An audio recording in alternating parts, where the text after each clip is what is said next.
Olá, tudo bem, alunos? Sejam bem-vindos a mais uma aula de geografia, tá? Queria cumprimentá-los, né? Dizer que sejam todos bem-vindos a mais uma aula. Que penas não estamos aqui, né, presencialmente, mas mesmo de forma remota, de forma virtual. Espero que o aprendizado de vocês, o estudo, a rotina de estudo que vocês estejam fazendo valer a pena esse momento, tá? Nós vamos ver hoje 3 assuntos diferentes na aula de geografia. O primeiro deles é capitalismo e socialismo, tá? Nós vamos ver também aí essa questão da classificação dos países em desenvolvido, subdesenvolvido, países ricos, países pobres, tá? Vamos ver essa classificação, como que ela está hoje.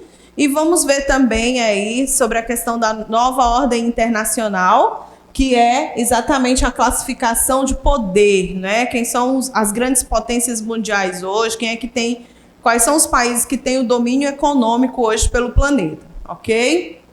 Então, é sobre isso que nós vamos ver. Primeiro conteúdo, primeiro assunto, nós vamos falar sobre capitalismo e socialismo.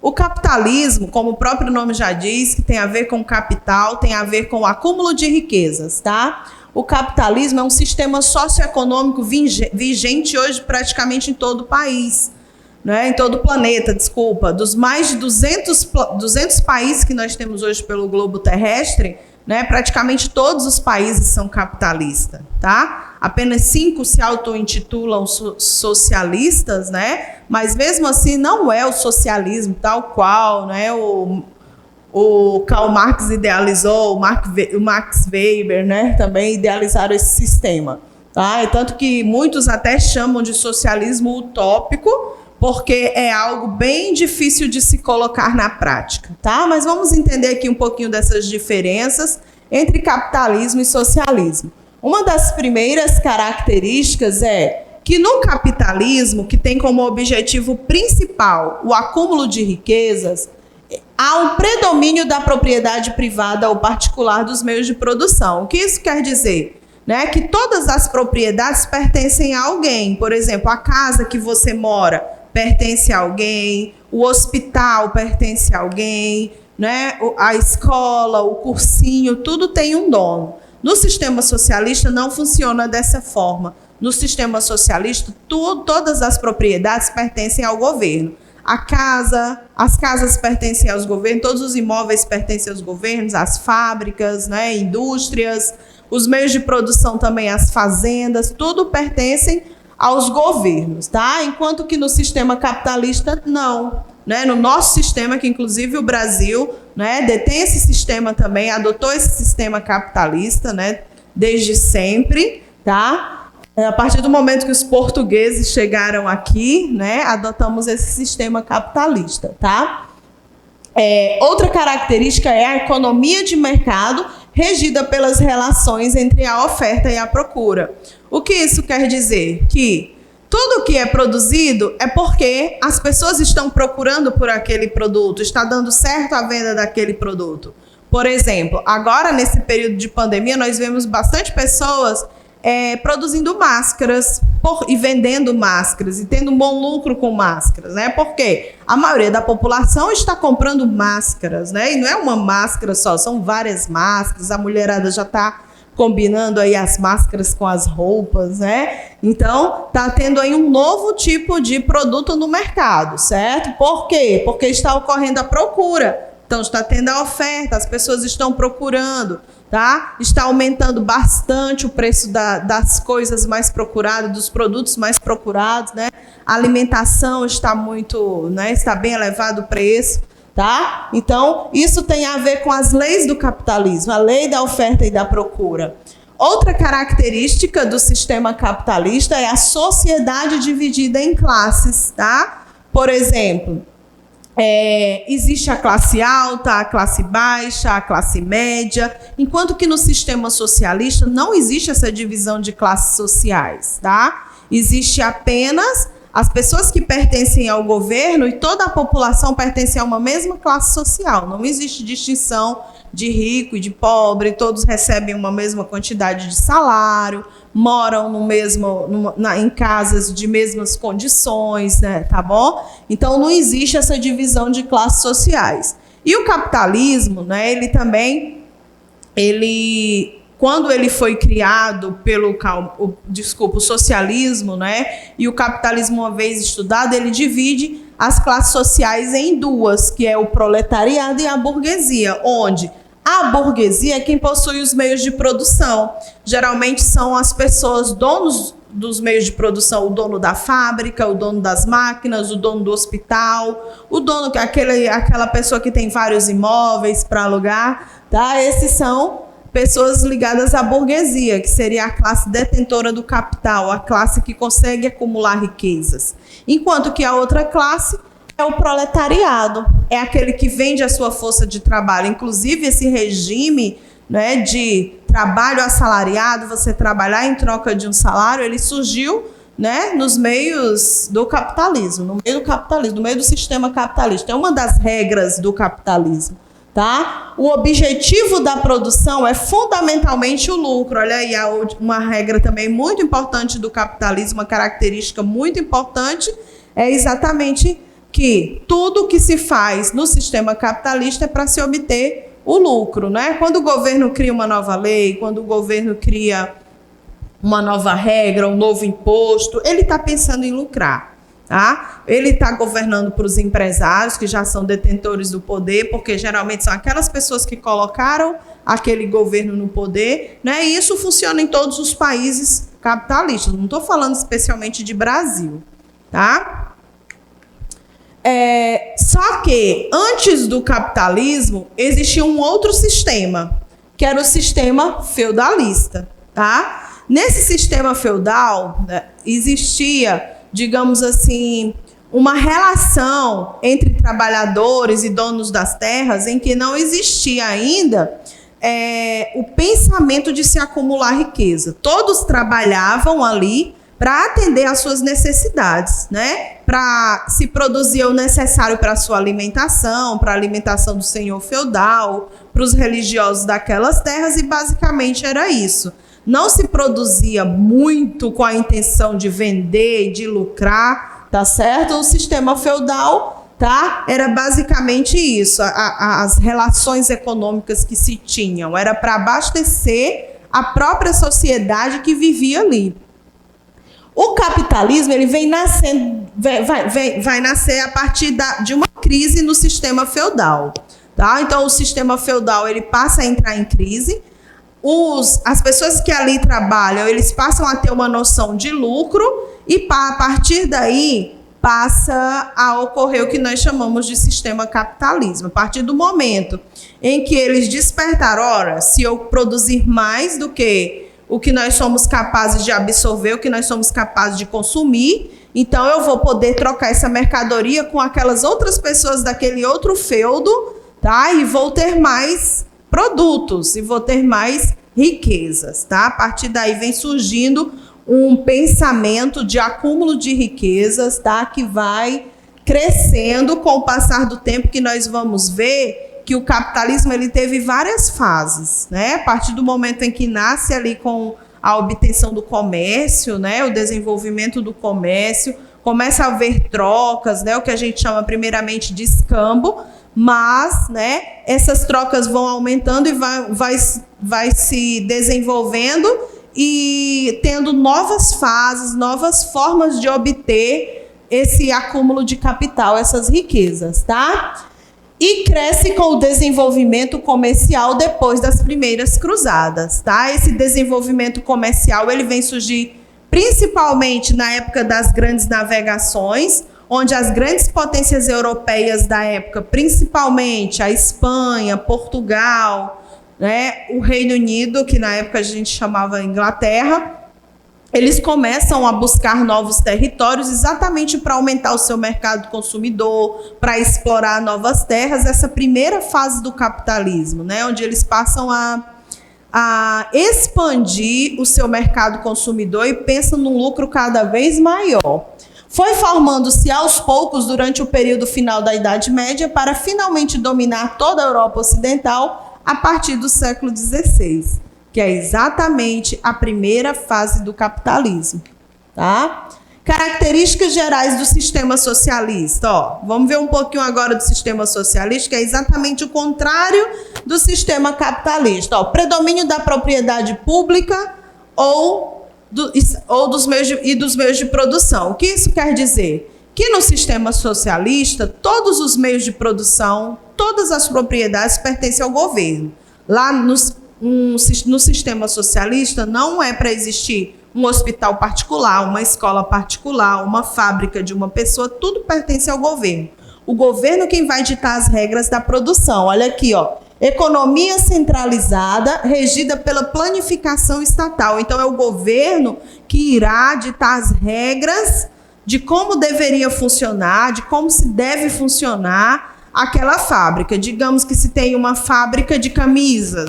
Então, ele vai dizer, ó, hoje é para produzir apenas 10 camisas. Durante um mês é para produzir 50 camisas, porque tem 50 homens precisando de camisas, tá? Então, é tudo ditado pelo governo, né? Existem os planos, né, que são estabelecidos para que não haja excedente da produção, porque o objetivo do socialismo não é o lucro, é atender quem está precisando daquele determinado produto. E no caso que eu falei, no exemplo que eu falei, a camisa.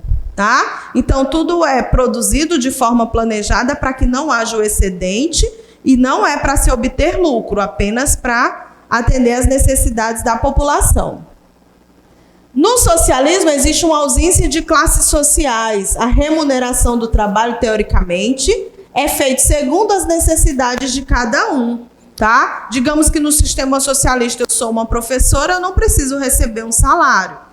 Mas eu tenho que receber o que eu vou me alimentar, o que eu vou vestir, eu preciso ter acesso à saúde, eu preciso ter uma casa para morar.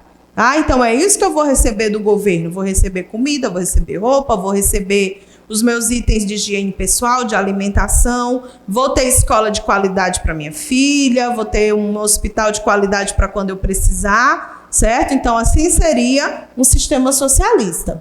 A produção... Aqui, a ausência de classes sociais, né? Já falei, não existe o rico, o pobre, todos recebem itens básicos para sua sobrevivência, não necessariamente o salário.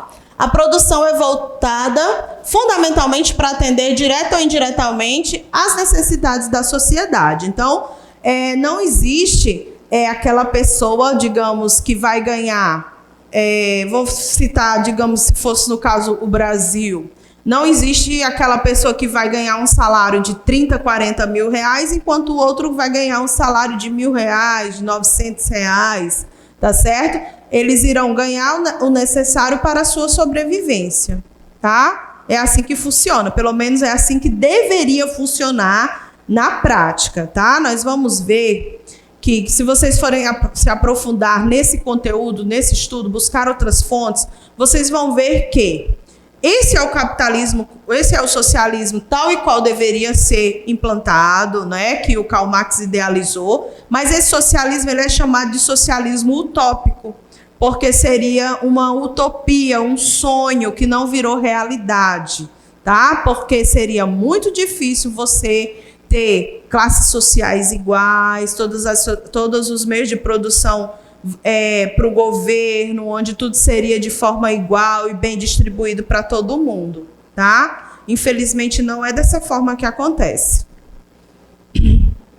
Tem muitos vídeos, né, no YouTube bem bacana que dá para a gente ver sobre isso daqui. Diferenças principais entre o capitalismo e o socialismo. Ó, o objetivo do capitalismo, reproduzir o capital. Do socialismo, o bem-estar social, ou seja, as necessidades básicas da população, da sociedade, para que não haja desigualdades sociais, que não haja fome, que não haja falta de educação, tá certo? Que todos tenham acesso à educação de qualidade, que todos tenham acesso à segurança, moradia, enfim. No capitalismo, as propriedades são privadas, enquanto que no socialismo a propriedade pertence ao Estado.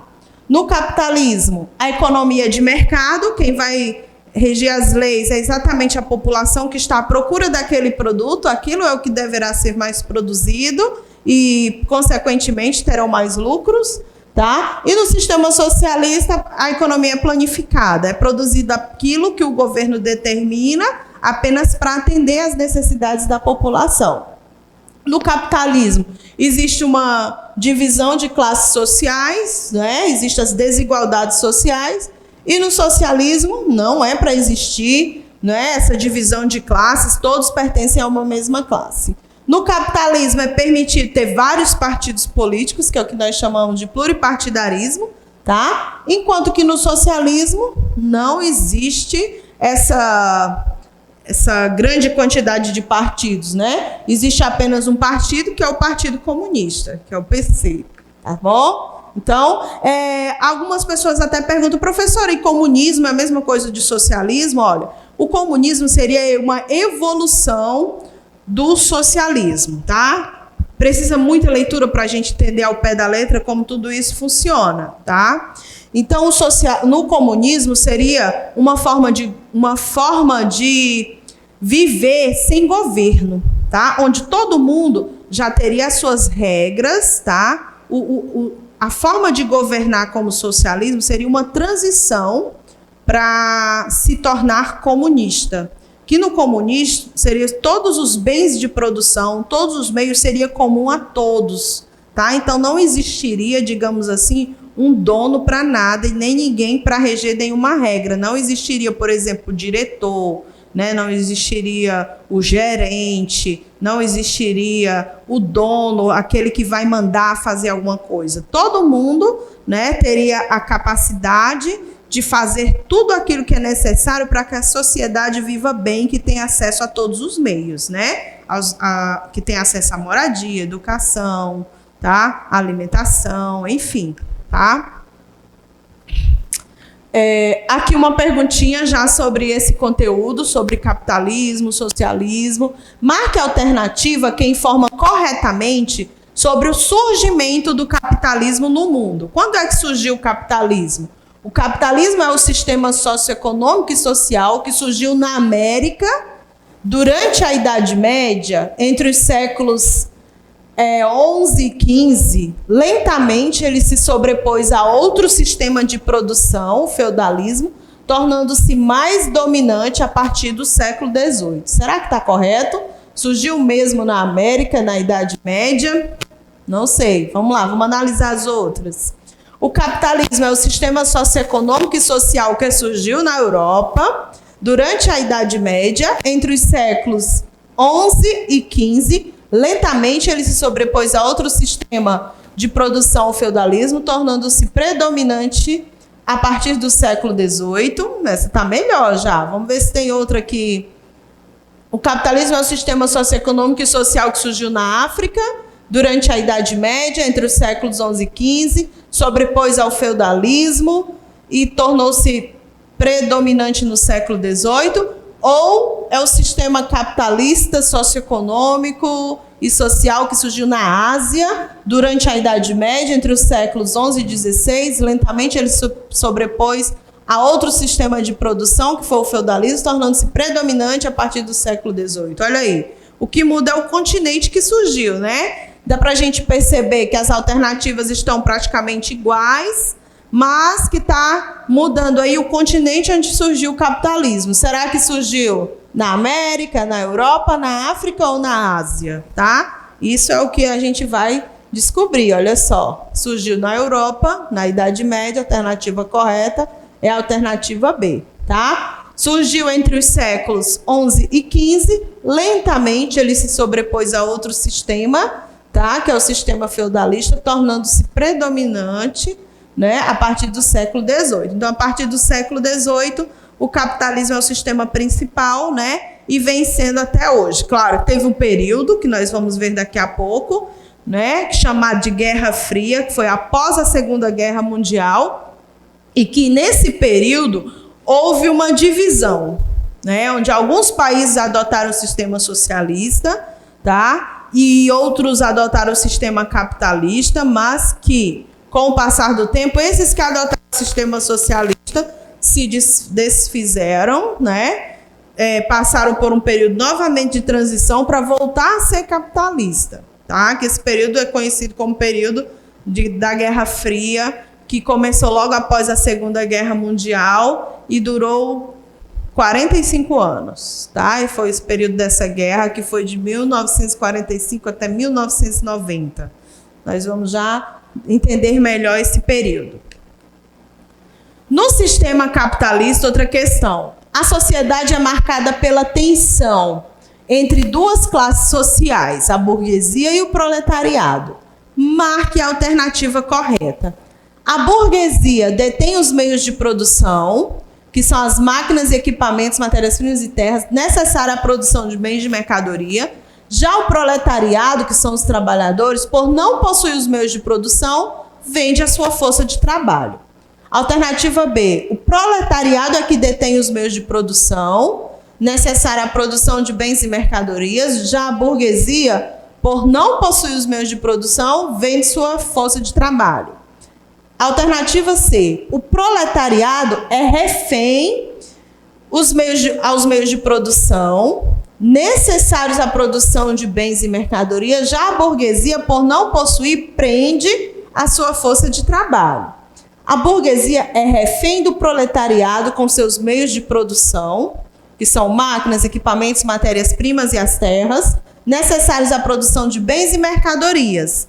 Já o proletariado, por possuir os meios de produção, vende a sua força de trabalho, tá? Qual seria a alternativa correta? A alternativa A está bem claro, né? Que a burguesia que detém os meios de produção, que é ele que tem o acúmulo de riqueza, é ele que lucra com aquilo que é produzido, enquanto que o proletariado apenas recebe um pequeno salário pelo trabalho prestado ali durante todo o mês, né?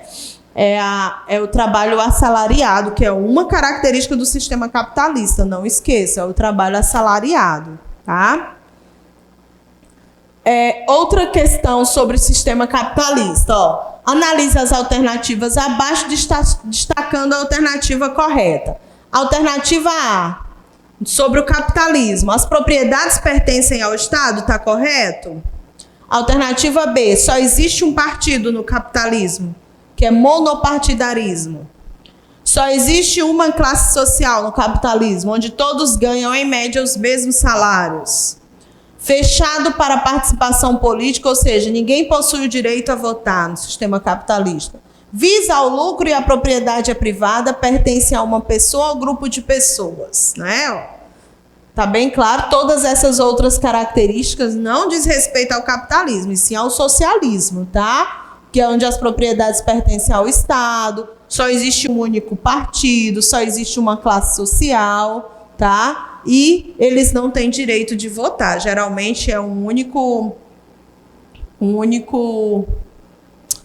líder, né? Não podemos nem dizer presidente, né? Mas é assim, um presidente que vai ditar as regras, que geralmente se tornam ditadores, tá? Outra questão, essa caiu no Enem de 2016, olha só. O mercado tende a gerir e regulamentar todas as atividades humanas. Até há pouco, certos campos, cultura, esporte, religião, ficavam fora do seu alcance. Agora são absorvidos pela esfera do mercado. Os governos confiam cada vez mais nele. Aí, entre parênteses, abandono dos setores de Estado, as privatizações. No texto é apresentada uma lógica que constitui uma característica central do seguinte sistema socioeconômico. Que sistema socioeconômico é esse aqui, ó? O socialismo, feudalismo, capitalismo, anarquismo ou comunitarismo? Qual seria? O capitalismo, tá? Onde o mercado, ó, vai gerir e regulamentar todas as atividades humanas. Não precisa nem ler o restante do texto, né? Já dá para ver que se trata do sistema capitalista, ok? Outra questão, assinale a alternativa que enumera as principais características do capitalismo. Quais são as características do capitalismo? Propriedade privada dos meios de produção, economia de mercado, lei da oferta de procura e proibição do lucro. É proibido o lucro no capitalismo? Propriedade privada dos meios de produção, economia de mercado, lei da oferta e da procura e o lucro. Propriedades públicas dos meios de produção, economia de supermercado, lei da consulta e da procura e gastos. Propriedade pública dos meios de produção, economia de mercado, lei da oferta e da procura e o lucro. E olha aí, tá bem claro, né? Ó. propriedade privada dos meios de produção, economia de mercado, lei da oferta e da procura e o lucro, tá? Prestem bem atenção a essa questão da lei da oferta e da procura, é bem simples, né? Aquilo que mais é procurado é aquilo que mais é ofertado, é aquilo que vai gerar mais lucros no momento. Essa é a lei da oferta e da procura, tá? As fases do capitalismo. O capitalismo ele é dividido em praticamente 4 fases principais. A primeira delas é o capitalismo comercial, a segunda o capitalismo industrial, terceiro o capitalismo financeiro e, por último, o capitalismo informacional, tá? Essas 4 fases divididas, elas são, digamos assim, a evolução do capitalismo. Num primeiro momento, a primeira fase, o capitalismo, o acúmulo de riqueza era baseado principalmente no comércio, tá? Enquanto que no capitalismo industrial, a maioria do acúmulo de riqueza era baseado nas indústrias. No capitalismo financeiro, que seria a terceira fase do capitalismo, a maioria do dinheiro já era obtido através das bolsas de valores, já existiam muitos bancos, né? Já existiam estratégias econômicas, grandes conglomerados, holdings, né? Formação de cartel, tá? Tudo isso no capitalismo financeiro. Aí aqui surge também a questão das aplicações, né? Onde você pode aplicar o seu dinheiro na bolsa de valores, ok? O capitalismo informacional, que é esse momento em que nós estamos vivendo hoje, onde quem vai deter também bastante acúmulo de riqueza é quem detém o conhecimento, as informações, tá? Vem a questão da globalização, quem está inserido nesse processo de globalização, quem está inserido, quem tem acesso aos meios de transporte, aos meios de telecomunicações, são as pessoas que estão, né, inseridas nessa fase, que é a fase que nós estamos vivendo atualmente. Mas vamos ver agora um pouquinho das características de cada uma dessas fases, tá? O capitalismo comercial, que foi a primeira fase. Começou no século XV, foi até o século XVIII, né, que é exatamente aquela fase, né, da expansão marítima das potências econômicas, onde Portugal, Espanha, Inglaterra e a França também, né, em alguns casos, eles começam, né, a buscar em outros lugares aquilo que estava tendo mais lucro no momento, né, eles buscavam principalmente ouro, pedras preciosas, né, eles se deslocavam do seu país até as Índias para buscar produtos ali e vender no seu continente. Então, havia, digamos assim, uma busca para que o comércio aumentasse cada vez mais, porque, como o próprio nome já diz, no capitalismo comercial, o acúmulo de riquezas era a partir do comércio. Nessa época, houve uma expansão marítima das potências econômicas, as grandes navegações, né, onde eles exploravam territórios, esses territórios passavam a ser chamados colônias, né, e as potências europeias da época eram chamadas de metrópoles, tá? Onde essas metrópoles exploravam as terras, exploravam as pessoas que viviam naquele determinado local, naquelas colônias, tá? E retiravam praticamente todas as riquezas daquelas colônias. A doutrina da época era o mercantilismo. O que é que o mercantilismo defendia? O protecionismo e a intervenção do Estado. Ou seja, tudo que era produzido nas colônias, os colonos só podiam vender para as metrópoles. Um exemplo bem claro, a gente pode citar, bem conhecido de todos nós, era a relação entre Brasil e Portugal. Brasil, durante muito tempo, não podia ter fábricas, não podia comprar de outros países, a não ser que Portugal permitisse, tá? E tudo que era retirado daqui só poderia ser vendido para Portugal, tá? Então, existia essa proteção, digamos assim, dos bens que eram produzidos aqui no Brasil, tá? E a gente chama isso de protecionismo, e todas as regras de venda, né? Até quando foi descoberto o ouro no Brasil, existe uma série de impostos a serem pagos, né? Uma série de regras a serem cumpridas para a exploração do ouro, e quem ditava essas regras era o governo. Então, existia a intervenção do Estado, e no caso, o rei de Portugal na época, tá? Uma característica também dessa fase era o acúmulo de metais preciosos, por isso que essa fase também é chamada muitas vezes de metalismo. Então, lembrem-se, quando falar do metalismo era porque exatamente se acumulavam muitos metais preciosos nessa época. E as manufaturas, tá? O que é isso? Era aquilo que era produzido já com alguma ferramenta, não necessariamente era um produto, né, das fábricas, mas se já utilizava algumas ferramentas na produção dos produtos, tá? Não eram mais totalmente artesanais, não era o artesanato, já havia ali uma divisão do trabalho, onde algumas pessoas já fabricavam, outras saíam para vender, ou dividiam ali as fases da produção para se produzir cada vez mais, tá? É o que vai fazer com que surja uma nova fase do capitalismo, que é exatamente o capitalismo industrial. Mas nós vamos ver daqui a pouquinho, tá? Aqui uma imagem das cidades também que começaram a surgir nessa época. As cidades eram o ponto onde havia o comércio, a troca de produtos, a troca de mercadorias, né? Se a minha família produzia roupa, e tinha a família que produzia calçados, tinha a família que produzia alimento, e eles se encontravam ali naquele centro comercial, que posteriormente passou a ser chamado de cidades, né? Mas a cidade, o papel fundamental deles nessa época era exatamente essas trocas, tá? Ainda não existiam muitas pessoas morando nas cidades. A maioria das pessoas nessa época ainda moravam na zona rural, tá? Se deslocavam para as cidades apenas para fazer as suas trocas comerciais, né? Se eu produzo roupas, né? Então eu vou para a cidade trocar o que eu produzi pelo meu alimento, né? Por materiais de higiene pessoal, por um calçado que eu estou precisando, por uma panela que eu estou precisando, tá? Então, levava o seu produto para ver aquelas trocas comerciais, é o que a gente chama, né, de escambo. Por isso essa imagem aí para dar essa destacada.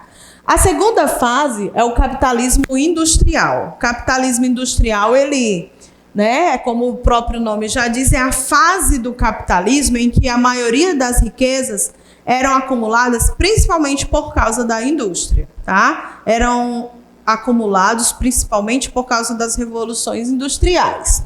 Vem surgir no século XVIII, no Reino Unido, que é quando nós vamos ter a primeira revolução industrial, a partir do momento em que surge a máquina a vapor, né, onde muitas pessoas que moravam no campo correm para morar na cidade, né, exatamente para se produzir mais, porque o que estava dando lucro naquele momento, no século XVIII, eram nas fábricas, na Inglaterra, né, no Reino Unido. Então, todo mundo buscava um emprego na fábrica, porque ali se tinha a esperança de melhorar suas condições de vida, tá? Houve um aumento da circulação de pessoas e mercadorias nessa fase, porque se produzia muito nas fábricas, então dava para abastecer toda a população daquele local e vender também para outras pessoas, tá? Outra característica que vem surgir agora é o trabalho assalariado, porque naquela fase que nós vimos anteriormente, na fase comercial, ainda existia a questão do trabalho escravo, tá? E era muito feito através de trocas, não tinha salário, né, o lucro. Então, aqui passa a ter um salário. A relação de trabalho do capitalismo é uma característica muito importante. A doutrina econômica era o liberalismo, né? Ele não defendia a intervenção do Estado. Cada burguês que decidiu o que deveria produzir, a quantidade que deveria produzir, quantos impostos poderiam ser cobrados, né? Se eu produzo uma camisa, eu posso vender essa camisa no preço que eu quiser, posso produzir a quantidade que eu quiser. Então, é isso que nós chamamos de liberalismo, tá? É essa forma de produzir, tá? Sem ter regras, digamos assim, sem o governo determinar uma quantidade de produtos, sem determinar um preço, tá? Isso que prega o liberalismo.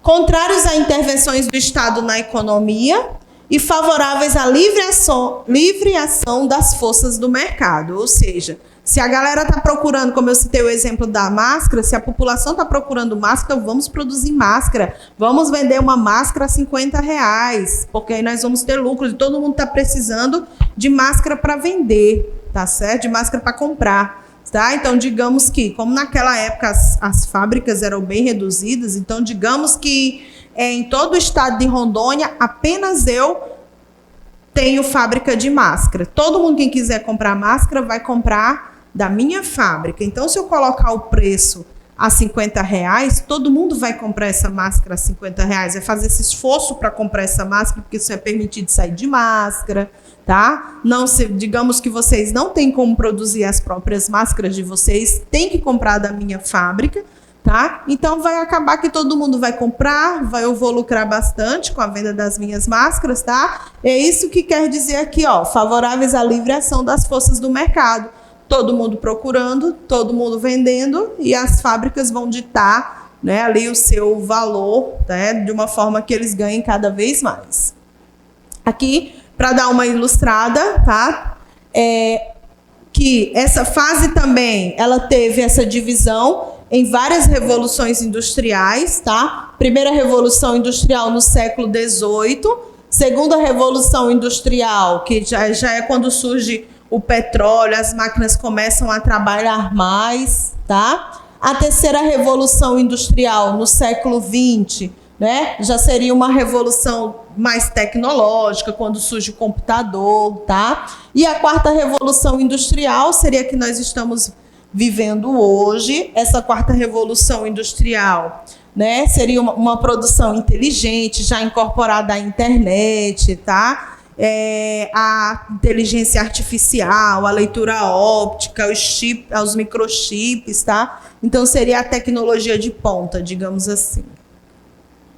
Aqui, né, digamos assim, uma linha do tempo, para a gente entender um pouco mais sobre essa fase do capitalismo, né? Fins do século XVIII, o que aconteceu, né? Ó, introdução e produção da máquina movida a vapor.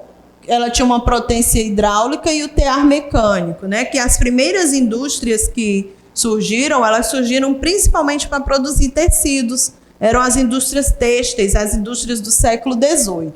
Já no século XX, uma introdução da produção em massa e o uso da energia elétrica, né? Então, as fábricas passam a produzir no ritmo muito frenético, no ritmo muito rápido, tá? Começam a ter as linhas de montagem, as linhas de produção, tá? Já no começo dos anos 70, né, em 1970, ocorre a introdução da eletrônica, né, as tecnologias de informação, né, tudo já passa a ter uma produção mais automática, que na produção, por exemplo, de carros, praticamente os robôs, as máquinas produziam os próprios carros, tá?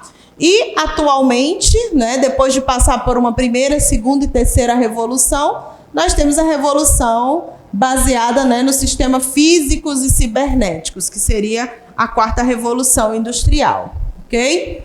Aqui um capitalismo financeiro. O que seria o capitalismo financeiro, né? Seria a fase do capitalismo, onde vem surgir as grandes corporações bancárias, os bancos mundiais, os Fundo Monetário Internacional, né? Já é uma fase onde o capitalismo já está bem avançado, onde os detentores do capital já têm bastante dinheiro acumulado e já vão fazer jogadas cada vez maiores para multiplicar aquele capital que se tem acumulado até hoje, tá? Vamos ver aqui, ó. O capitalismo financeiro. Com o crescimento acelerado do capitalismo, passam a surgir várias empresas. A grande ocorrência favoreceu as grandes empresas, a grande concorrência favoreceu as grandes empresas, o que levou a fusões e incorporações, trazendo monopolização em muitos setores da economia. O que isso quer dizer? Digamos que antigamente existia várias empresas que extraíam petróleo. Hoje, praticamente, o que acontece? A produção de petróleo é monopolizada. A Petrobras detém o monopólio do petróleo no Brasil. tá? O que isso quer dizer? Que as empresas menores foram engolidas por uma empresa maior, tá? Elas não tiveram como concorrer com aquela empresa maior e aquela empresa maior acabou comprando as empresas menores. Claro, não aconteceu dessa forma no Brasil, tá? É outra história, mas era um exemplo claro para vocês entenderem. O que seriam essas incorporações? Onde empresas maiores acabam comprando empresas menores porque as menores não têm como concorrer, né? O preço delas acaba muitas vezes sendo engolido pelas empresas maiores, tá? Inclusive, as empresas maiores às vezes fazem jogadas exatamente para derrubar as empresas menores, né? Por exemplo, digamos que eu tenho uma empresa de produção de calçados, tá? E existem outras empresas menores aqui na cidade, outras indústrias que produzem o mesmo tipo de calçado. Então, como eu sou uma empresa muito grande, eu vou colocar uma promoção aqui, vendendo o meu calçado pela metade do preço. O que é que vai acontecer? Como a minha empresa é grande, eu já tenho um acúmulo maior de capital, eu vou passar o mês vendendo os meus calçados pela metade do preço. Será que aquela fábrica menor vai conseguir vender também? Claro que não, se ela não tem condições de fazer essa promoção, que ela tem que pagar funcionário, né? Claro que a outra fábrica também tem, mas ela já tem um acúmulo, já está mais estável no mercado. Já é uma fábrica maior, tá? Então, o que é que vai acontecer? Essa indústria vai acabar fazendo com que aquelas outras menores fechem.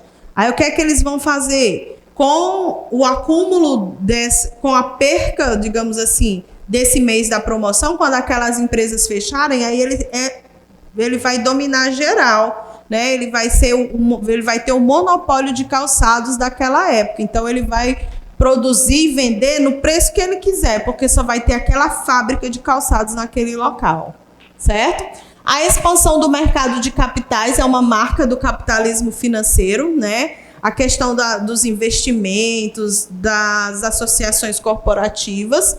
Os bancos passam a ter um papel muito importante como financiadores da produção, né? Começa a surgir a questão dos empréstimos para a produção, né? As pessoas passam a contrair, as grandes empresas passam a buscar os bancos, tanto para guardar seus investimentos, como também para contrair empréstimo para crescer a sua produção.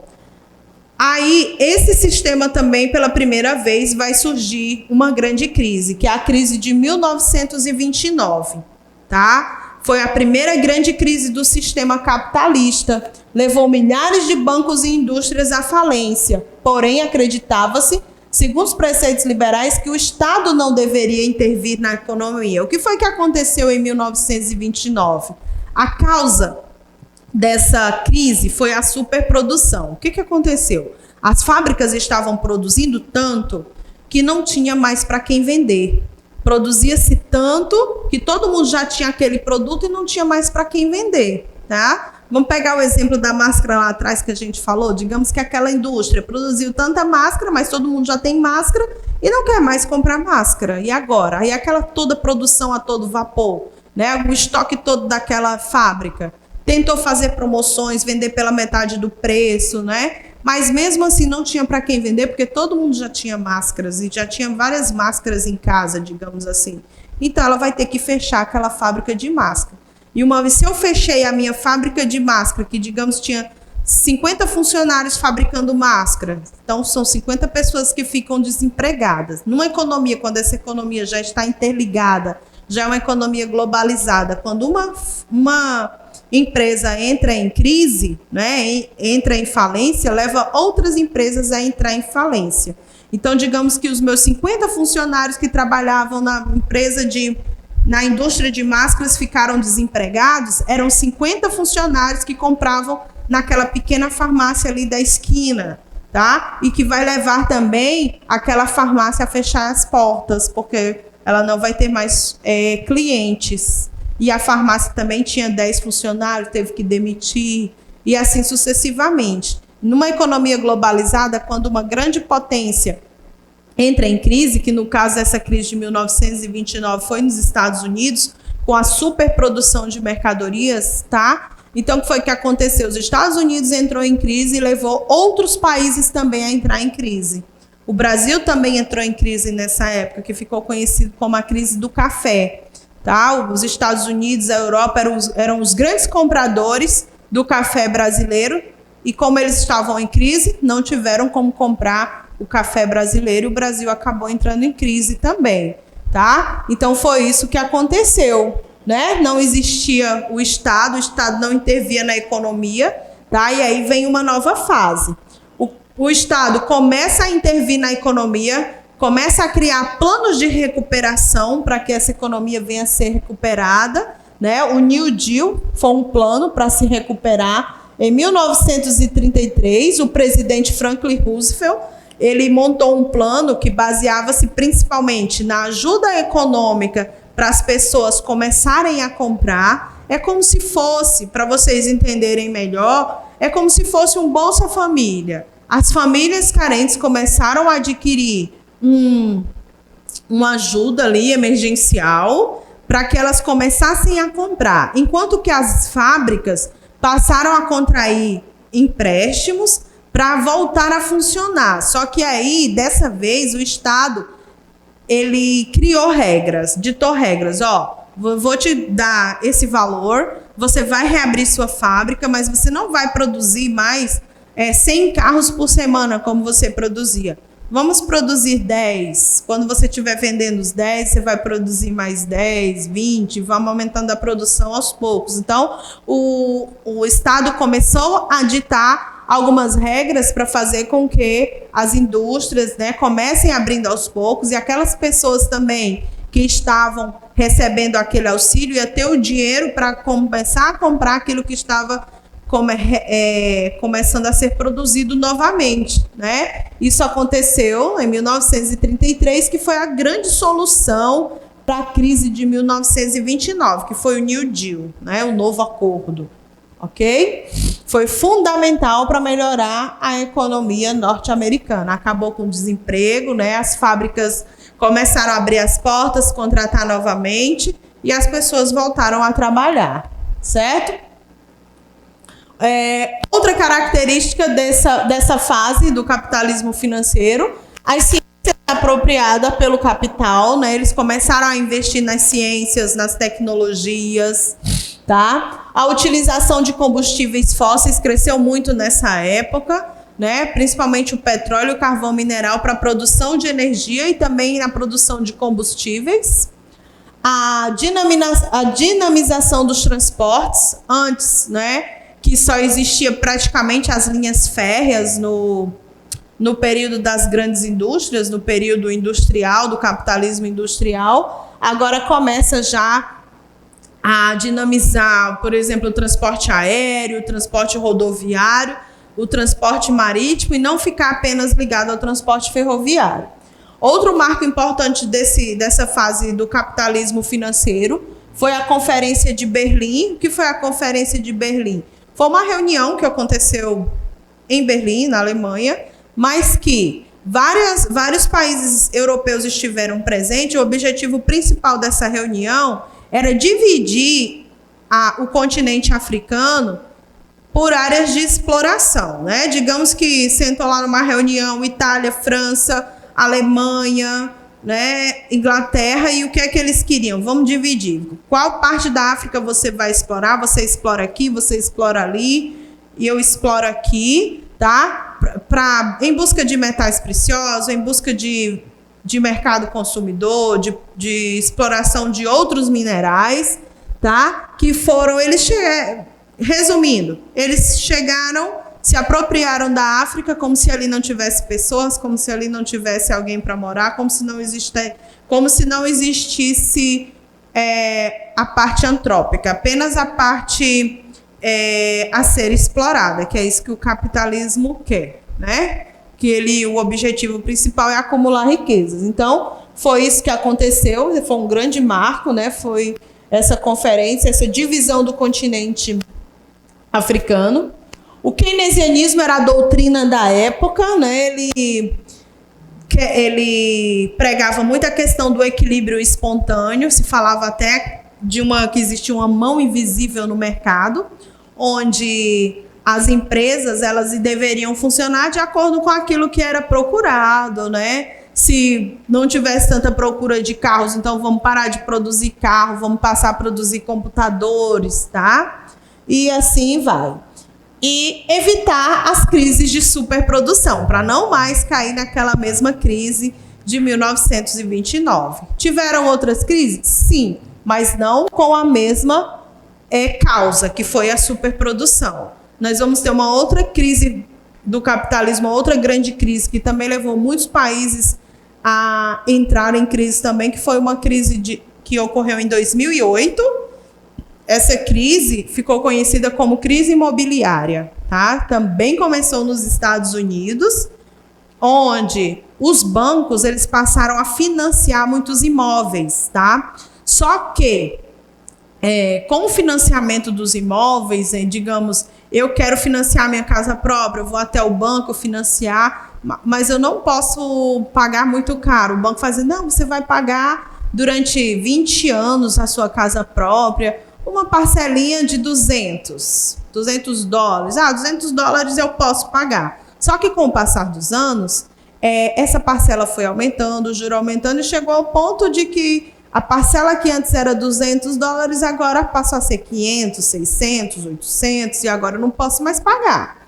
Isso aconteceu com grande parte das pessoas que tinham contraído empréstimo para comprar os seus imóveis, né? E as pessoas deixaram de pagar, algumas até devolveram seus imóveis. Os bancos, como deixaram de receber, não tiveram como se manter abertos, muitos entraram em falência, tá? Basicamente foi isso, a crise de 2008 foi a crise outra crise, a segunda grande crise do sistema capitalista, que foi a crise imobiliária. Mas a crise de 1929 foi a maior de todas até hoje registrada, né? Conhecida como a Grande Depressão, né? Teve várias consequências, a quebra da Bolsa de Valores de Nova York, tudo isso em 1929, tá? Aqui uma imagem também para simbolizar o nosso capitalismo financeiro, né? Que teve um fim também.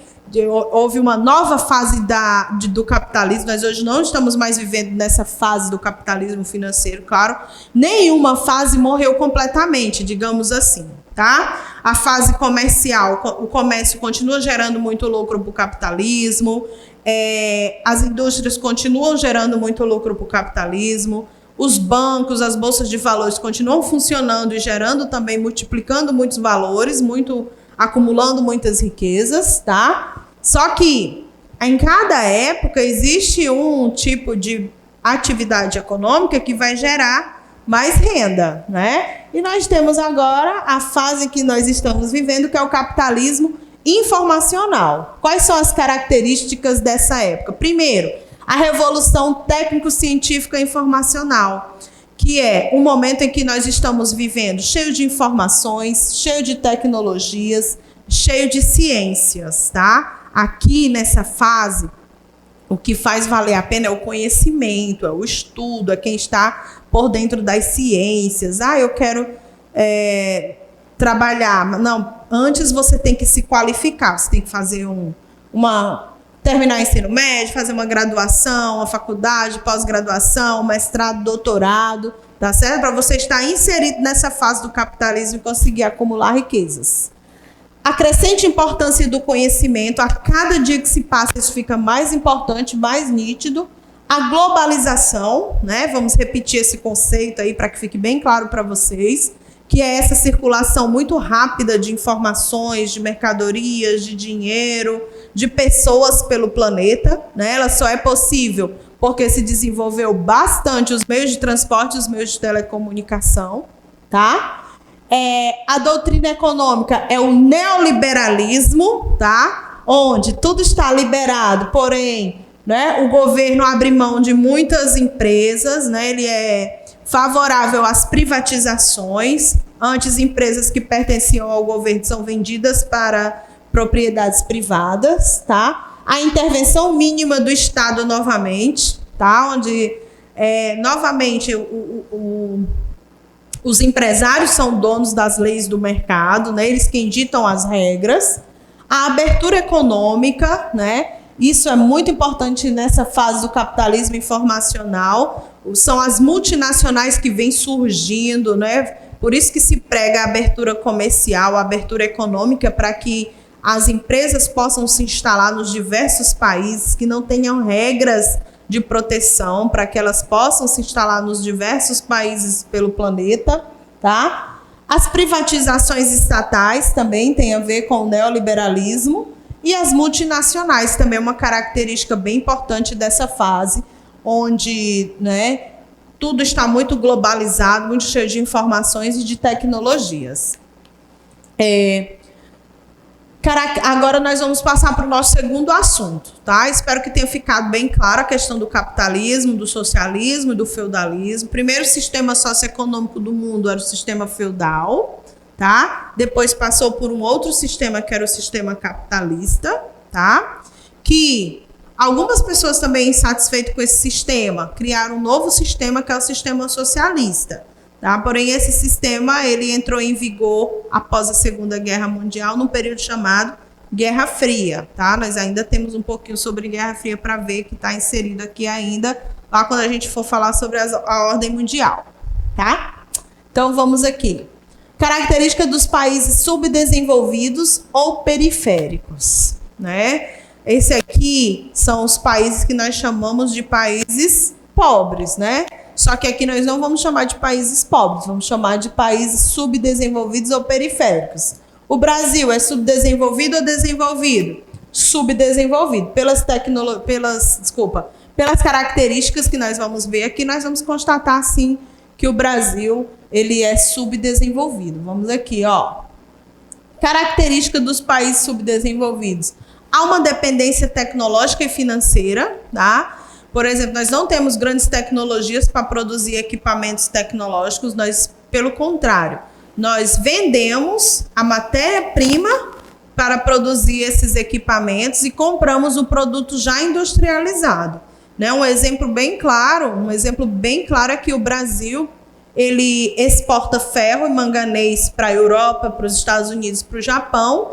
Tá? Lá eles transformam o nosso ferro em aço, produz computadores, carros e vende esses produtos para cá, tá? Então, nós somos dependentes tecnologicamente e financeiramente desses outros países, tá?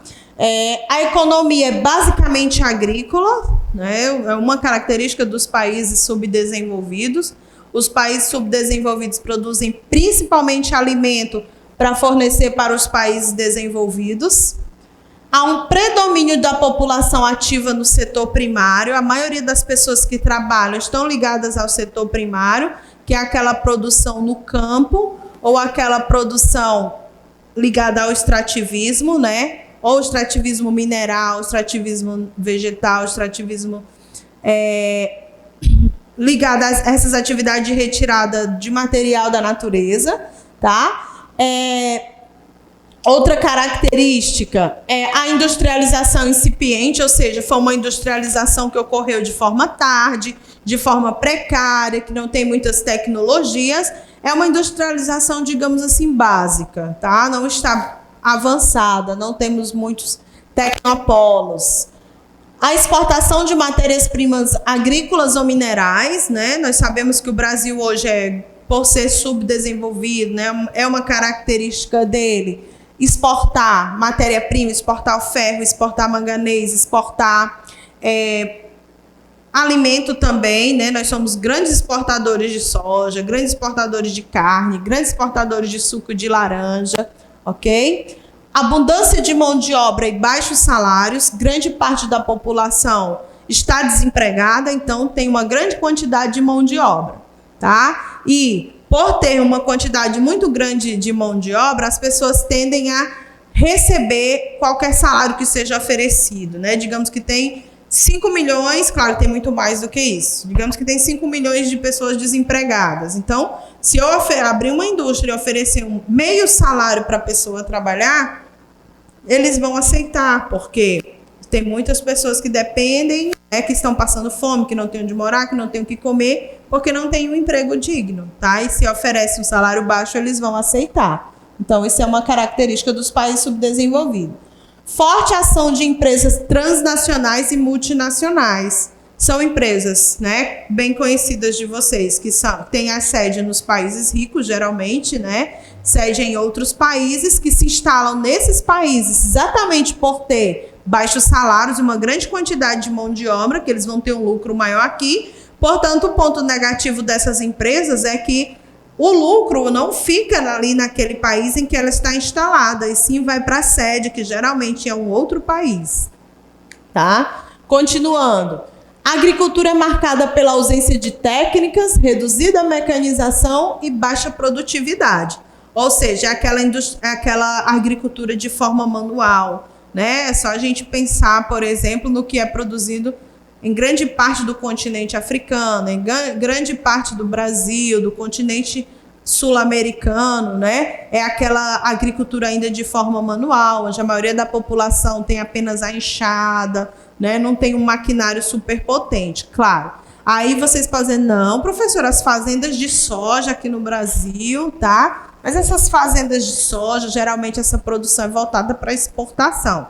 Aquela produção que é voltada para abastecer o nosso mercado interno, ela é dessa forma, tá? Reduzida mecanização e baixa produtividade. Precariedade na rede de transporte, na rede de telecomunicações, tá? Há ainda digamos assim, os transportes ainda deixam muito a desejar. Nós temos como principal meio de transporte no Brasil, por exemplo, o transporte rodoviário, que é o transporte através das rodovias, e nós dá para ver facilmente a questão da precariedade nas estradas, né? Não temos transporte público de qualidade, né? Se você for viajar, você não tem uma empresa de qualidade que te leve com conforto, tá? Então existe toda essa questão da precariedade do transporte. E aí não existe em alguns lugares nem a própria estrada, né? E também as telecomunicações. Você paga um valor muito alto por um serviço, muitas vezes, de baixa qualidade, né? A internet que nós temos hoje aqui no Brasil, que é, digamos, a top de linha, é um produto muito caro e que muitas vezes não atende às necessidades, ainda deixa a desejar, tá? Baixa produção e baixo consumo de energia, tá? É uma característica. Até porque quanto mais rico o país, mais consumo de energia ele vai ter. Quanto mais pobre, quanto mais subdesenvolvido, menos equipamentos tecnológicos ele vai ter e, consequentemente, menor o consumo de energia. Grandes desigualdades sociais, quanto mais subdesenvolvido for um país, maiores as desigualdades sociais. Maior a quantidade de pessoas da classe baixa, maior a quantidade de pessoas que vivem à margem da sociedade, que não tem emprego, que não tem moradia, que não tem comida, tá? E isso quer dizer que a riqueza daquele local está acumulada nas mãos de poucas pessoas. Elevada taxa de analfabetismo, infelizmente ainda é uma grande característica e bem marcante. A média de anos que as pessoas vivem na escola, né? A escolaridade daqueles lugares que são chamados de subdesenvolvidos é muito baixa, os anos de vida. Geralmente as pessoas não terminam o ensino médio, ou se terminam, não conseguem entrar no mercado de trabalho. Baixa renda per capita, ou seja, se for fazer uma soma de todas as pessoas que recebem salário e dividir pelo número total de pessoas, vai ter uma renda baixa. Né? As pessoas acabam ganhando pouco por família, né? Pouco por pessoas, né? A renda per capita é por pessoa mesmo, tá? Nós já vimos isso em outros, né? Continuando aqui, ó, outras características. Elevada taxa de natalidade em razão da ausência de controle e elevada taxa de mortalidade, né? Com destaque para elevadas taxas de mortalidade infantil, tá? Um exemplo bem claro é o continente africano, né? Onde vai ter uma mortalidade muito alta, uma mortalidade infantil muito alta, né? Elevadas taxas de natalidade, onde as mulheres têm muitos filhos, não têm um controle, o Estado não intervém, né? E, consequentemente, também a mortalidade é pouca. A perspectiva de vida naquele local é baixa, as pessoas tendem a viver poucos anos. Um baixo padrão de vida, né? Não tem qualidade, não tem saúde. Grande endividamento externo, geralmente esses países chamados de subdesenvolvidos, classificados como subdesenvolvidos, geralmente contraem empréstimo com o Fundo Monetário Internacional, contrai empréstimo com bancos internacionais que muitas vezes eles, né, emprestam com um juro muito alto e esses países não conseguem pagar, fazendo com que aumente a dívida externa, né? O Brasil ficou durante muito tempo com uma dívida enorme, né, desde o governo Getúlio Vargas, né, o Juscelino Kubitschek, que fizeram empréstimos para industrializar o Brasil, tá? Ficou muito tempo devendo. O Lula fez um abatimento nessa parte da dívida externa, pagou a dívida externa, mas no governo seguinte voltou a dívida externa. O Brasil é um grande devedor, tem uma dívida externa, né? E tem governo aí que não liga mesmo de pagar, não quer saber, não vou pagar, não foi eu que contraí, tá? E no governo Dilma, que foi o governo seguinte, não sei se vocês lembram, mas teve a Copa do Mundo no Brasil e foi feito grandes empréstimos para construir os estádios, né? Os estádios padrões FIFA, então voltou-se a contrair uma outra dívida que nós temos até hoje, tá? Outra questão, baixo consumo de calorias por habitantes, tá? As pessoas tendem a comer pouco e comer de péssima qualidade. Predomínio de população na área rural, né? Ainda existem muitas pessoas que vivem na área rural, ok? Então, essas são características, né? Tem dos países chamados países subdesenvolvidos, ok? Vamos para uma questãozinha sobre o que nós estamos vendo aqui, ó. Pás, picaretas, garrafas e champanhes nas mãos. Milhares de pessoas, em especial estudantes, escalaram as duas barreiras de concreto com 2 metros e 40 centímetros de altura que compunham o muro. A ordem era festejar, derrubar seções da muralha ou mesmo levar um pedacinho para casa como souvenir.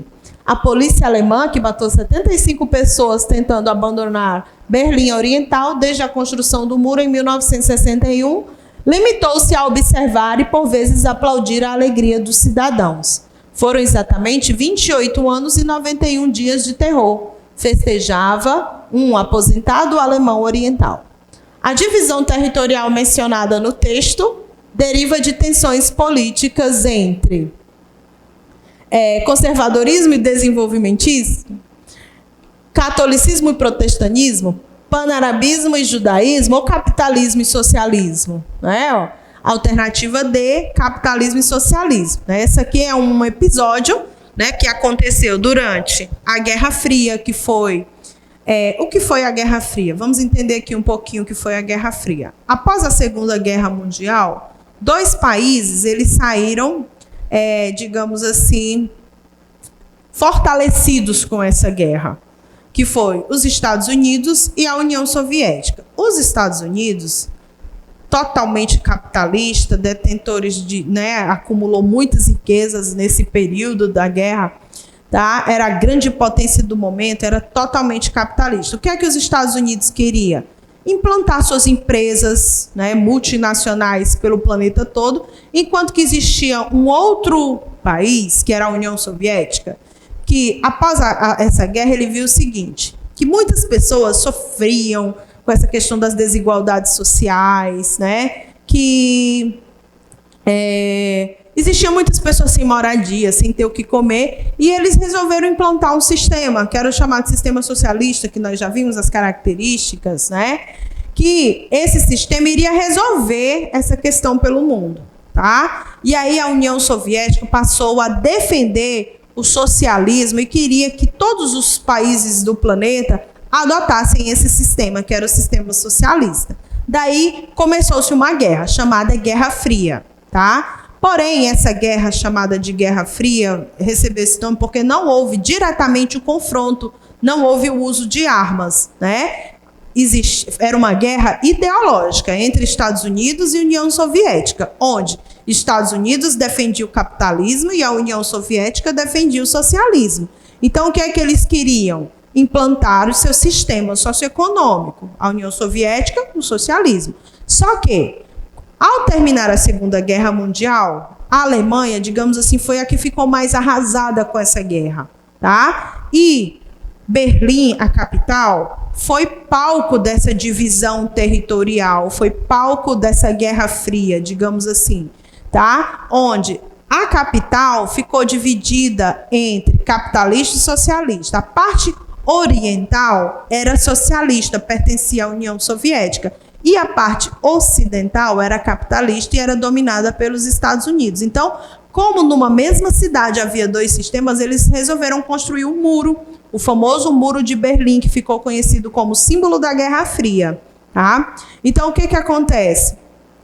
Esse muro ele foi construído exatamente para evitar que pessoas do lado socialista irem para o lado capitalista e vice-versa. Tá? Então, esse muro durou, né, aqui, ó, foram exatamente 28 anos e 91 dias de terror, dessa divisão territorial, tá? Entre capitalismo e socialismo. Então, quando o Muro de Berlim é derrubado, aqui nessa introdução dessa questão se fala, né, dessa festa que houve quando esse muro foi derrubado, tá certo? Então, é exatamente o fim da Guerra Fria. Isso aconteceu no final de novembro de 1989, né? Para o começo dos anos 90, tá? Então, isso aí marca exatamente, né, a divisão territorial entre capitalismo e socialismo, ok? Vamos aqui. A nova geografia política do mundo, segundo alguns, teria como base fundamental o chamado sistema global, ou sistema mundo, uma espécie de ator muito mais importante que os estados nacionais, ou mesmo que as associações internacionais, tais como a União Europeia. Sobre o assunto apresentado no texto, é correto afirmar que a globalização atual possui uma grande circulação de ideias e de produtos por causa do avanço dos meios de comunicação e da rede de transporte mundial. Os blocos econômicos não representam o mundo globalizado, pois suas atuações se limitam a regiões continentais do planeta. Olha aí, outro fator agora dessa fase do capitalismo em que nós estamos vivendo são os blocos econômicos, né? Os países viram que sozinho ele acumulava riqueza, sim, acumulava, mas eram muitos concorrentes. Então, eles resolveram, né, se juntar em vários países para acumular junto aquela riqueza, explorar junto, vender seus produtos juntos, né, para outros países. A nova geografia política apresentada no texto encontra-se cada vez mais subordinada a um estudo regional em um mundo dividido entre capitalistas e socialistas. A União Europeia é um bloco econômico recente em um novo contexto de globalização no qual o capitalismo encontra-se majoritário, não existindo países socialistas por causa do fim da velha ordem mundial. Né? Exatamente, aquela fase em que existia a Guerra Fria, que estava dividido o mundo entre socialismo e capitalismo, né? É chamada de velha ordem mundial, tá? Que é exatamente a época chamada de bipolar, que existia dois grandes polos de influência, que era Estados Unidos e União Soviética. A alternativa é: a geografia política atual não estuda as relações econômicas entre as nações, pois o mundo apresenta-se dividido em dois grupos ideológicos que disputam a hegemonia do planeta. Vamos ver lá, né? A que, né, assunto está se tratando aquele texto lá, ó, a nova geografia política do mundo, segundo alguns, teria como base fundamental o chamado sistema global, todo o planeta, ou sistema mundo, uma espécie de ator muito mais importante que os estados nacionais, ou mesmo que as associações internacionais, como a União Europeia, que inclusive a União Europeia é um bloco econômico. Tá? Qual é a alternativa correta? A alternativa A. A globalização atual possui uma grande circulação de ideias e de produtos por causa do avanço dos meios de comunicação e da rede de transporte mundial. Tudo está interligado, né? É muito fácil eu estar aqui hoje, mas mais tarde eu estar lá na União Europeia. Não com essa pandemia, né? Que a gente não está se deslocando. Tá? Mas é possível, né? Com os meios de transporte, com as tecnologias que nós temos hoje, é possível. Agora, as características dos países desenvolvidos ou também chamados países centrais, tá? São aqueles países que têm o centro do poder, o centro das decisões econômicas no mundo todo, né? Vamos lá, o que é que eles têm? Elevado nível de industrialização, né? Principalmente a indústria tecnológica, o controle científico e tecnológico muito acirrado, né? Muito grande. Baixa taxa de analfabetismo, as pessoas têm um nível de escolaridade muito alto nos países desenvolvidos. Elevada renda per capita. Elevado consumo de energia, pois tem muitas tecnologias, consequentemente, muitos aparelhos eletrônicos, muitas tecnologias ligadas à energia. Predomínio dos setores secundário e terciário, ou seja, a indústria e o comércio é o que, né, é prioridade nesses países. Elevado nível alimentar, né, inclusive também passa a ser um problema, né? Estamos tendo casos de pessoas cada vez mais obesas, né? Principalmente nos países desenvolvidos. Baixa taxa de natalidade. Nós já vimos isso em outras aulas, quanto maior o nível de escolaridade, menores a quantidade de filhos. Quanto mais as pessoas estudam, menos filhos eles querem ter. Baixa taxa de mortalidade infantil, até porque já se tem uma medicina bem avançada, né, uma tecnologia bem mais avançada, detendo, por exemplo, vacinas, medicamentos, tratamentos, desde o momento que o bebê nasce, né? Elevada esperança de vida, ou seja, a perspectiva de vida é muito alta, as pessoas nos países desenvolvidos tendem a viver muito mais anos que nos países pobres. Predomínio de produtos industrializados nas exportações, ou seja, enquanto que os países subdesenvolvidos vendem matéria-prima e alimento, os países desenvolvidos, os países ricos, vendem o quê? Produtos industrializados, tá? Exportações. Teoria dos mundos. É um outro tipo de classificação, né, que existiu durante a Guerra Fria, principalmente. Por quê? O que hoje existe essa classificação de países desenvolvidos e países subdesenvolvidos. Mas nesse outro período existe essa outra classificação, que é a chamada teoria dos mundos, onde essa classificação era dividida em países de primeiro mundo, países de segundo mundo e países de terceiro mundo. Quem eram os países de primeiro mundo? Os países de primeiro mundo eram aqueles países mais ricos. Os países de terceiro mundo, aqueles países mais pobres. E existiam os países de segundo mundo, que eram os chamados países socialistas, que eles não se classificavam em países ricos ou pobres. Eles eram socialistas. Só tem essa questão de rico e pobre quando tem o capitalismo, que aí existe essa divisão de classes sociais que acaba dividindo até classificando os países também em ricos e pobres, tá? Então, ó, primeiro mundo eram os países capitalistas desenvolvidos. Exemplo, quem eram os países de primeiro mundo? Estados Unidos, Reino Unido, França, Itália, Alemanha, Canadá, Japão, Austrália, Nova Zelândia, né? Essa classificação, as pessoas mais velhas, alguns jornalistas às vezes ainda falam, já escutei, né? Já assisti, alguns youtubers também falam, né, que vai para um país de primeiro mundo.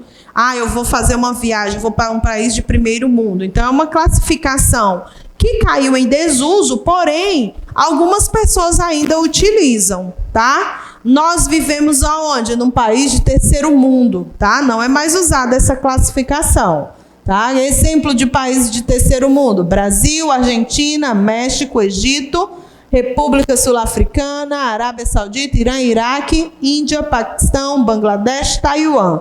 Certo? São exemplos de países de terceiro mundo ou países capitalistas subdesenvolvidos. Lembrando, apesar de ainda escutarmos esse termo, essa classificação caiu em desuso. Não existe mais. Existiu apenas a Guerra Fria, que era quando existiam os países socialistas. Hoje, o sistema socioeconômico que domina o nosso planeta é o sistema capitalista, certo? Uma outra classificação, classificação quanto ao nível de acúmulo de capital. Nós tivemos a primeira que eu falei, países desenvolvidos e subdesenvolvidos, ou países centrais e periféricos. essa outra classificação do slide anterior, que fala países de primeiro mundo, países de segundo mundo e países de terceiro mundo, e aqui uma nova classificação, que é países do norte e países do sul, que também já caiu em desuso. Hoje, a classificação mais utilizada é a classificação que se fala de país desenvolvido e subdesenvolvido.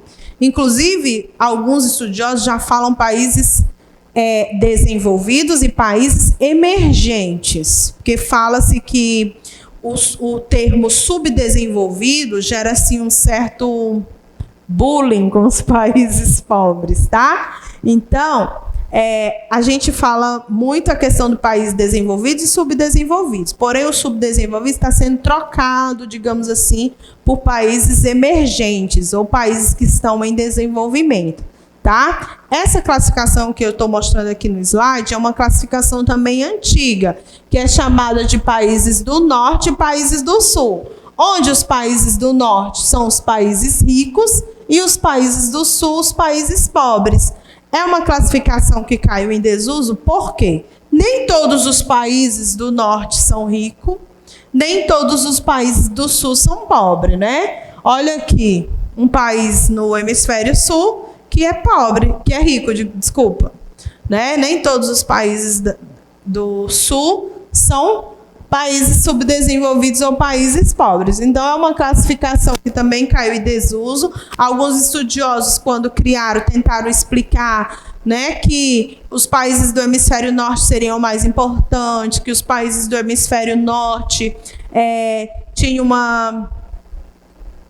um privilégio por causa do clima, por causa do solo, né, por estarem inseridos em zonas temperadas, que tem as 4 estações do ano bem definidas, mas não se via, não se foi comprovado, digamos assim, algo que comprovasse mesmo que eles eram ricos, que eles eram desenvolvidos por fatores naturais, tá? Ou pelo simples fato de estar localizado num hemisfério diferente, tá? Então, por isso que essa classificação não é mais utilizada hoje, ok? Nova divisão internacional do trabalho. Ora, de acordo com o que os países produzem, eles têm uma classificação, é o que nós chamamos de DIT, D-I-T, DIT. É Divisão Internacional do Trabalho, tá? Então, os países, eles produzem algo para vender e produzem algo para vender para outros países. Então, de acordo com o que eles produzem, eles são inseridos nessa divisão internacional do trabalho. Por exemplo, o Brasil hoje produz principalmente matéria-prima e alimento para fornecer para os países mais desenvolvidos. Enquanto que os países mais desenvolvidos fornecem dinheiro, fornecem equipamentos tecnológicos para o Brasil, tá? Então, existe essa divisão internacional do trabalho, onde cada país ele se especializou a produzir um determinado tipo de produto, ok? Então, vamos entender. Os países do antigo bloco socialista ou segundo mundo estão se integrando cada vez mais no comércio mundial, ampliando as suas exportações e importações, principalmente com os países desenvolvidos ou centrais. Os países periféricos, que são os subdesenvolvidos, aumentaram muito as importações de bem industrializado e também o comércio entre eles, né? Principalmente agora, né, com a questão dos blocos econômicos. Vamos ver aqui como se deu essa evolução da divisão internacional do trabalho, tá? Primeiramente, lá no capitalismo comercial, nós tínhamos essa divisão entre metrópoles e colônias. O que as metrópoles produziam? Manufaturas, né? Produtos manuais o que as metrópoles forneciam? Produtos manufaturados para as colônias, enquanto que as colônias, né, eram geralmente colônias de exploração que forneciam metais preciosos e escravos para as metrópoles, tá? Foi evoluindo. Essa era a DIT, tá? No capitalismo comercial. Posteriormente, né, existe o capitalismo industrial e mudou um pouco, era uma fase imperialista. Nessa nova divisão, que foi até a Segunda Guerra Mundial, né, as metrópoles forneciam produtos industrializados para as colônias, enquanto que as colônias passaram a produzir produtos agrícolas e minerais, tá? Então, as colônias eram principalmente exploração de minérios, tá? E aqui, né, nós temos a locomotiva, uma cena do filme Tempos Modernos, do Charlie Chaplin, tá? Que é uma locomotiva, enfim, por volta de 1829, tá? Essa divisão do trabalho foi evoluindo, tá? Na fase do capitalismo financeiro, que nós chamamos de DIT clássica, que é a divisão internacional do trabalho clássica, tá? Vocês observam aqui que não é mais metrópole, não é mais colônia, já passa a ser chamado país desenvolvido e país subdesenvolvido não industrializado. Os países desenvolvidos fornecem para os países subdesenvolvidos, produtos industrializados, capital, investimentos e empréstimos. Enquanto que os países subdesenvolvidos vão estar fornecendo para os países desenvolvidos produtos primários, produtos agrícolas e produtos minerais, tá? Aí nós temos uma nova fase, que é a nova DIT, na era da globalização, enquanto que os países desenvolvidos vão estar fornecendo produtos industrializados de alta tecnologia, de tecnologias de ponta, capitais, empréstimos, investimentos produtivos e especulativos, além de tecnologias para os países subdesenvolvidos, enquanto que esses vão estar oferecendo produtos primários, produtos industrializados, claro que sem muitas tecnologias, e capitais, juros, lucros, royalties, ok? Essa é a nova DIT, ok? Então, houve uma evolução da divisão internacional do trabalho. Primeiro existia a classificação entre metrópoles e colônias, depois entre países desenvolvidos e subdesenvolvidos, né? Eles ofereciam um determinado produto e, com o aumento das tecnologias, com o surgimento da globalização, passaram a fornecer produtos diferentes de acordo com cada época, tá? Então, lembrem-se, isso é a divisão internacional do trabalho. Aqui um pouco da divisão político-econômica do mundo, de 1945 até 1991, que esse período é exatamente quando acaba a Segunda Guerra Mundial e começa o que nós chamamos de Guerra Fria, tá? Que é o período onde há divisão entre países capitalistas e países socialistas, né? Onde o mundo fica dividido, onde a ordem mundial passa a ser chamada de ordem bipolar, tá? Existiu duas ordens internacionais bem conhecidas, que foi essa época, de 1945 a 1991, que nós chamamos de ordem mundial ou ordem internacional bipolar, que existia dois polos de influência, os Estados Unidos e a União Soviética. E a ordem atual, que nós chamamos de ordem multipolar, que não existe apenas um ou dois polos de influência, existem muitos polos de influência.